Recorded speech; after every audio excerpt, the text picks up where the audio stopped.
D'abord, c'est l'heure des télescopages de Bruno Donnet. Bonjour Bruno. Bonjour Philippe.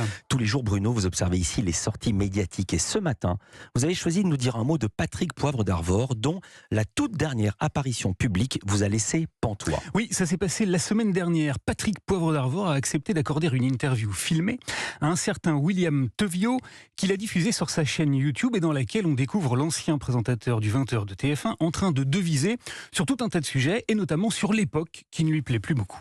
Aujourd'hui, il y a plus de moule commun, on dirait en anglais du mainstream, dans lequel tout le monde s'engouffre, et je trouve ça dommage. Alors, la toute dernière fois qu'on avait vu Patrick Poivre d'Arvor s'exprimer publiquement, c'était il y a tout juste 2 ans, en mars 2021, dans l'émission Quotidien, où il avait évoqué ses relations passées avec les femmes. Il y avait parfois des petits bisous dans le cou, parfois des petits compliments, ou parfois du charme ou de la séduction.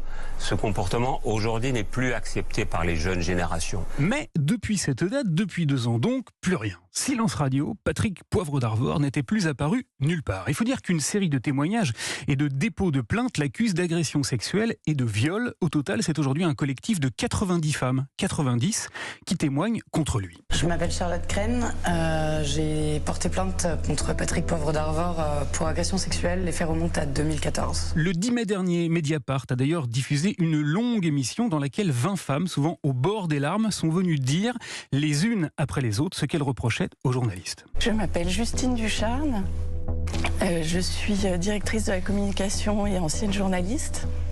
J'ai déposé plainte contre Patrick Poivre d'Arvor pour viol, et un viol qui a eu lieu en 1995 dans son bureau de TF1.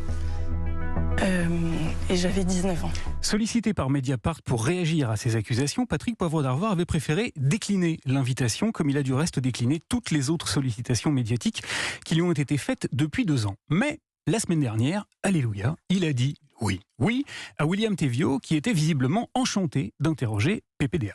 Alors bonjour monsieur Patrick Poivre d'Arvor, merci beaucoup de m'accorder cet entretien. Alors William Tevio a une petite particularité, il est autiste Asperger et il a l'habitude de convier des personnalités pour évoquer avec elles leur passion pour la musique ou pour la littérature. Je suis vraiment très ému, d'autant qu'il y a plusieurs tropismes qui nous rassemblent et c'est pourquoi j'ai souhaité vous rencontrer. Il a donc choisi d'interviewer Patrick Poivre d'Arvor sans lui poser la moindre question sur les faits qui lui sont reprochés.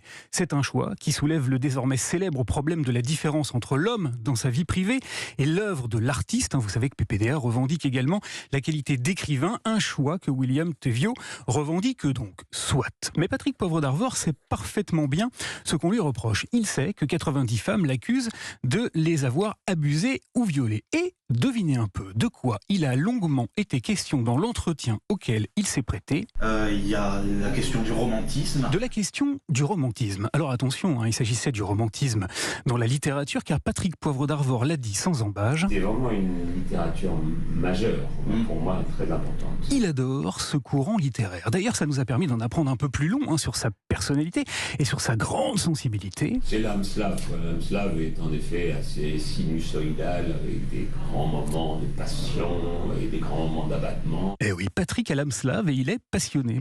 Alors en évoquant le romantisme, PPDA sait parfaitement ce qu'il fait. Il sait que derrière le courant littéraire, c'est bien sûr le mot romantisme dans son acception classique qui va frapper nos tympans. Et il sait qu'on l'accuse de s'être rendu coupable de comportements qui sont tout, absolument tout, sauf romantique. Alors, je ne sais pas s'il s'agit là de déni, de cynisme ou de manipulation, mais Patrick Poivre d'Arvor prend manifestement un très malin plaisir à évoquer très longuement dans son interview son goût pour le romantisme. Quand on est accusé de violence sexuelle par la bagatelle de 90 femmes, c'est peu banal. Patrick Poivre d'Arvor est néanmoins toujours présumé innocent, ça on le savait déjà.